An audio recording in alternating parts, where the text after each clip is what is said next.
ಕರಾವಳಿ ಭಾಗದಲ್ಲಿ ಭಾರೀ ಮಳೆ ಸುರಿತಾ ಇದೆ. ಇದರ ಹಿನ್ನೆಲೆಯಲ್ಲಿ ಉಡುಪಿ ಜಿಲ್ಲೆಯಲ್ಲಿ ರೆಡ್ ಅಲರ್ಟ್ ಘೋಷಣೆ ಮಾಡಲಾಗಿದೆ. ಕರಾವಳಿ ಮಲೆನಾಡು ಭಾಗದಲ್ಲಿ ಮಳೆಯಿಂದಾಗಿ ನದಿಗಳು ಉಕ್ಕಿ ಹರಿತಾ ಇವೆ. ರಭಸವಾಗಿ ಹರಿತಾ ಇರೋ ನೀಲಾವರದ ಸೀತಾ ನದಿ. ನೀರಿನ ರಭಸದಲ್ಲಿ ಮರದ ದಿಮ್ಮಿಗಳೂ ಕೂಡ ತೇಲಿ ಬರ್ತಾ ಇವೆ. ಸೀತಾ ನದಿಯ ಪುಣ್ಯ ಸ್ನಾನ ಘಟ್ಟ ಮುಳುಗಡೆಯಾಗಿದೆ. ನದಿಯ ಅಕ್ಕಪಕ್ಕದ ನಡುಗಡ್ಡೆಗಳು ಕೂಡ ಸಂಪೂರ್ಣವಾಗಿ ಜಲಾವೃತಗೊಂಡಿವೆ. ಸೀತಾ ನದಿ ತುಂಬಿ ಹರಿತಾ ಇರುವಂತಹ ದೃಶ್ಯವನ್ನ ನೀವು ನೋಡ್ತಾ ಇದ್ದೀರಿ. ಇದರ ಜೊತೆಗೆ ಪುಣ್ಯ ಸ್ನಾನ ಘಟ್ಟ ಮುಳುಗಡೆಯಾಗಿದೆ. ಮಹರ್ಷಿ ಮರ್ದಿನಿ ದೇವಸ್ಥಾನ ವ್ಯಾಪಕವಾಗಿದೆ. ಕರಾವಳಿ ಮಾತ್ರ ಅಲ್ಲ, ಪಶ್ಚಿಮ ಘಟ್ಟದ ತಪ್ಪಲು ಪ್ರದೇಶದಲ್ಲೂ ಕೂಡ ಮಳೆ ವ್ಯಾಪಕವಾಗಿದೆ. ಎಷ್ಟರ ಮಟ್ಟಿಗೆ ಅಂದರೆ ಹರಿಯುವ ನದಿಯನ್ನು ನಾವು ಮತ್ತು ಅದರ ವೇಗವನ್ನು ನೋಡಿದರೆ ಗೊತ್ತಾಗುತ್ತೆ. ಹರಿಯುವ ನದಿಯ ವೇಗಕ್ಕೆ ಸಾಟಿಯಾಗುವ ರೀತಿಯಲ್ಲಿ ಅಲ್ಲೊಂದು ಮರದ ದಿಮ್ಮಿ ಹೋಗುವುದನ್ನು ಕೂಡ ನೀವು ಗಮನಿಸಬಹುದು. ಅಂದರೆ ಪಶ್ಚಿಮ ಘಟ್ಟದ ತಪ್ಪಲಲ್ಲಿ ಅದೆಷ್ಟು ಮಳೆ ಆಗ್ತಾ ಇದೆ ಅನ್ನುವುದಕ್ಕೆ ಸಾಕ್ಷಿಯು ಅನ್ನುವ ಹಾಗೆ ಆ ದೊಡ್ಡ ಮರದ ದಿಮ್ಮಿಗಳು ಒಂದರ ಹಿಂದೆ ಒಂದು ಹೋಗ್ತಾನೇ ಇದೆ. ಮುಖ್ಯವಾಗಿ ಕಾಡು ಪ್ರದೇಶಗಳೇನಿವೆ, ಆ ಕಾಡು ಪ್ರದೇಶದಲ್ಲಿ ವಿಪರೀತವಾದ ಮಳೆ ಬಂದಾಗೆಲ್ಲ ಅಲ್ಲಿಂದ ಹರಿದು ಬರುವ ನೀರಿನಲ್ಲಿ ಅಪಾರ ಪ್ರಮಾಣದ ಮರದ ದಿಮ್ಮಿಗಳು ಕಸಕಡ್ಡಿಗಳೆಲ್ಲ ಹೋಗುವಂಥದ್ದು ಸಾಮಾನ್ಯ. ಇಲ್ಲಿ ಹೋಗಿ ಇಲ್ಲಿಯ ಕಿಂಡಿ ಅಣೆಕಟ್ಟುಗಳಲ್ಲಿ ಬೇರೆ ಬೇರೆ ಭಾಗಗಳಲ್ಲಿ ತಡೆಯೊಡ್ಡುವುದನ್ನು ಕೂಡ ನಾವು ಗಮನಿಸಿದ್ದೇವೆ.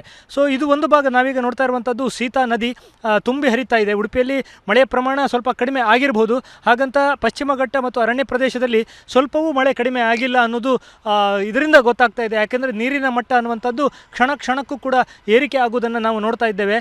ಘಟ್ಟದ ಮೇಲಿನ ನೀರನ್ನೇ ಅವಲಂಬಿಸಿ ಸೀತಾ ನದಿ ಇರ್ಬೋದು, ಸ್ವರ್ಣ ನದಿ ಇರ್ಬೋದು ಮತ್ತು ಈ ಭಾಗದ ಅನೇಕ ನದಿಗಳು ಆ ಭಾಗದಲ್ಲಿ ಮಳೆ ಆದಾಗಲೆಲ್ಲ ಇಲ್ಲಿ ತುಂಬಿ ಹರಿಯುವುದನ್ನು ನಾವು ನೋಡಬಹುದು. ಮತ್ತು ಈಗ ಏನು ನಾವಿಲ್ಲಿ ನೋಡ್ತಾ ಇದ್ದೇವೆ, ಇದು ಸೀತಾ ನದಿ ನೀಲಾವರ ದೇವಸ್ಥಾನದ ಆಸುಪಾಸಿನಲ್ಲಿ ಹರಿಯುವಂಥ ನದಿ. ಇದು ಬಹಳ ಆಳ ಇದೆ.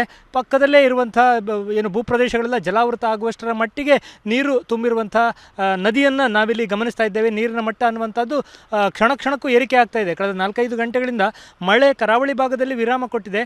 ಆದರೆ ಪಶ್ಚಿಮ ಘಟ್ಟ ಭಾಗದಲ್ಲಿ ಮತ್ತು ಚಿಕ್ಕಮಗಳೂರು ಮುಂತಾದ ಆಗುಂಬೆ ಮುಂತಾದ ಭಾಗದಲ್ಲಿ ನಿರಂತರವಾಗಿ ಮಳೆ ಬರ್ತಾನೆ ಇರುವುದರಿಂದ ಮತ್ತು ಅರಣ್ಯ ಭಾಗದಲ್ಲಿ ಹೆಚ್ಚು ಮಳೆ ಆಗ್ತಾ ಇರುವುದರಿಂದ ನೀರಿನ ಬಣ್ಣವೂ ಕೂಡ ಕೆಸರಿನ ಬಣ್ಣಕ್ಕೆ ತಿರುಗಿರುವುದನ್ನು ನಾವಿಲ್ಲಿ ಗಮನಿಸಬಹುದು. ಬಹಳ ದೊಡ್ಡ ನದಿ, ವಿಶಾಲವಾದ ನದಿ. ಮತ್ತು ಇನ್ನು ಅಲ್ಲೇ ಪಕ್ಕದ ಭೂಪ್ರದೇಶವನ್ನು ನೋಡಿದರೆ ಅನೇಕ ಮನೆಗಳು ಎಲ್ಲ ಇರುವಂಥದ್ದು ಮತ್ತು ಆ ಮನೆಗೆ ಸಂಪರ್ಕ ಸಾಧ್ಯವಾಗದೇ ಇರುವಷ್ಟರ ಮಟ್ಟಿಗೆ, ಮನೆ ಅಂಗಳದವರೆಗೂ ನೀರು ತುಂಬುವಷ್ಟರ ಮಟ್ಟಿಗೆ ನೀರಿನ ಮಟ್ಟ ಏರಿಕೆ ಆಗುವುದನ್ನು ನಾವು ನೋಡ್ತಾ ಇದ್ದೇವೆ. ಪಶ್ಚಿಮ ಘಟ್ಟದ ತಪ್ಪಲು ಪ್ರದೇಶದಲ್ಲಿ ಇನ್ನೂ 4-5 ದಿನ ಮಳೆ ಇರುತ್ತೆ ಅನ್ನುವಂಥ ಎಚ್ಚರಿಕೆ ಇದೆ. ಕರಾವಳಿಯ ಈ ಭಾಗಕ್ಕೂ ಕೂಡ ರೆಡ್ ಅಲರ್ಟನ್ನು ಮುಂದಿನ 2 ದಿನಗಳ ಕಾಲಕ್ಕೆ ನೀಡಲಾಗಿದೆ.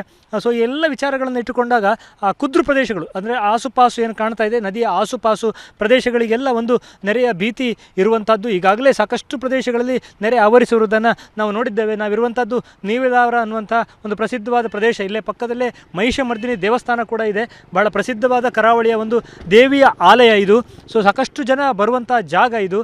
ಸೊ ಹಾಗೆ ಬಂದವರೆಲ್ಲ ಈ ತುಂಬಿ ಹರಿತಾ ಇರುವಂಥ ನದಿಯನ್ನು ನೋಡುವುದಕ್ಕೂ ಕೂಡ ಉತ್ಸುಕರಾಗಿದ್ದಾರೆ. ಮಳೆಯ ಪ್ರಮಾಣ ಇದೇ ರೀತಿ ಹೆಚ್ಚಿಗೆ ಆದರೆ ಮತ್ತೆ ನೀರಿನ ಮಟ್ಟ ಏರುವಂಥ ಸಾಧ್ಯತೆಗಳು ಕೂಡ ಇದೆ. ಚಿಕ್ಕಮಗಳೂರು ಭಾಗದಲ್ಲಿ ಇನ್ನೂ ರೆಡ್ ಅಲರ್ಟ್ ಇದೆ. ಇಲ್ಲಿ ಕರಾವಳಿ ಥರನೇ ಅಲ್ಲೂ ಕೂಡ ರೆಡ್ ಅಲರ್ಟ್ ಇದೆ.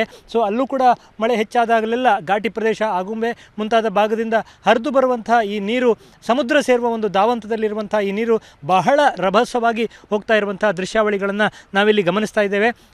ರೆಡ್ ಅಲರ್ಟ್ ಅಂದರೆ ಬಹುತೇಕ 150-200 ಮಿಲಿಮೀಟರ್ವರೆಗೂ ಕೂಡ ಮಳೆ ಬರುವುದಕ್ಕೆ ಅವಕಾಶ ಇರುತ್ತೆ. ಸೊ ಆ ಒಂದು ದೊಡ್ಡ ಪ್ರಮಾಣದ ಮಳೆ ಬಂದಾಗ ಸಹಜವಾಗಿಯೇ ಆಸುಪಾಸಿನ ಪ್ರದೇಶಗಳೆಲ್ಲ ನಡುಗಡ್ಡೆಗಳಾಗಿ ಪರಿವರ್ತನೆಗೊಳ್ಳೋದು ಸಾಮಾನ್ಯ. ಸೊ ಅಂಥ ಸಂದರ್ಭದಲ್ಲಿ ಸುರಕ್ಷಿತ ಸ್ಥಳಗಳಿಗೆ ಅವರನ್ನು ಕಳುಹಿಸುವಂಥ ಸವಾಲು ಕೂಡ ಜಿಲ್ಲಾಡಳಿತಕ್ಕೆ ಇರುವಂಥದ್ದು. ಸೊ ಈ ಬಾರಿ ಮುಂಗಾರು ಬಹಳ ಅದ್ಧೂರಿಯಾಗಿ ಕರಾವಳಿಯಲ್ಲಿ ವಿಜೃಂಭಿಸ್ತಾ ಇದೆ ಅಂತಲೇ ಹೇಳಬೇಕು. ಕೆಲವೊಂದು ಭಯಾನಕ ಸನ್ನಿವೇಶಗಳನ್ನು ಕೂಡ ಸೃಷ್ಟಿ ಮಾಡಿದೆ. ತುಂಬಿ ಹರಿಯುವ ನದಿಗಳು, ಗದ್ದೆಗಳು ಜಲಾವೃತ ಆಗಿರುವಂಥದ್ದನ್ನು ಕೂಡ ನಾವು ಗಮನಿಸಿದ್ದೇವೆ. ಸಾಕಷ್ಟು ದೊಡ್ಡ ಪ್ರಮಾಣದ ಹಾನಿಗಳು ಕೂಡ ಆಗ್ತಾ ಇದೆ. ಮಳೆ ಮುಂದುವರಿಯುವ ಸೂಚನೆ ಇರುವ ಹಿನ್ನೆಲೆಯಲ್ಲಿ ಈ ಬಗ್ಗೆ ಜನರು ಕೂಡ ಎಚ್ಚರಿಕೆಯಿಂದಿರಬೇಕು ಮತ್ತು ಜಿಲ್ಲಾಡಳಿತ ಕೂಡ ಸೂಕ್ತ ಕ್ರಮಗಳನ್ನು ಕೈಗೊಳ್ಳಬೇಕಾಗಿದೆ. ಉಡುಪಿಯಿಂದ ಕ್ಯಾಮರಾಮನ್ ಹರೀಶ್ ಜೊತೆಗೆ ಶಶಿಧರ್ ಮಾಸ್ತಿಬೈಲು, ಏಷ್ಯಾನೆಟ್ ಸುವರ್ಣ ನ್ಯೂಸ್.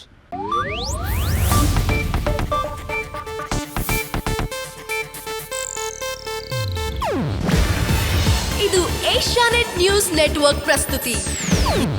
ನೀವು ನೋಡ್ತಿದ್ದೀರಾ ಏಷ್ಯಾನೆಟ್ ಸುವರ್ಣ ನ್ಯೂಸ್.